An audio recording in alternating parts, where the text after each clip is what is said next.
বহুতে ৰবৰ এনেকৈ দিয়ে, এনেকৈ ৰবৰ দিলে সেইটো প্ৰগ্ৰেছটো নাথাকে, মানে চেওৰ লগত এনেকৈ ৰবৰ দি বজাব নোৱাৰে।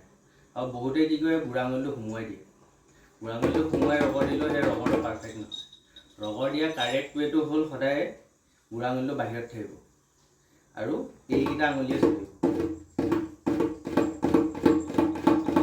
এইকেইটা আঙুলি চলিব আৰু এই বুঢ়া আঙুলিটো সদায় বাহিৰত থাকিব। যেতিয়া একেলগে বজোৱা হ'ব তেতিয়া বস্তুটো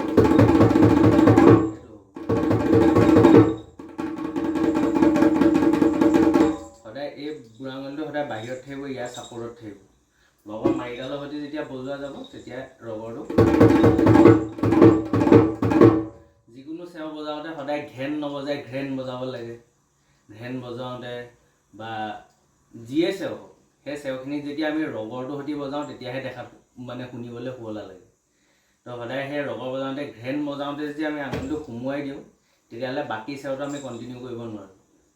সেইটো কাৰণে সদায় এতিয়া যদি ঘেনৰ জেগাত আমি ঘ্ৰেন বজাওঁ তেতিয়াহ'লে ঘ্ৰেনটো হ'ব ঘেণ্টা কীৰ্তি ঘেন, টাকটা কীৰ্তি ঘেন।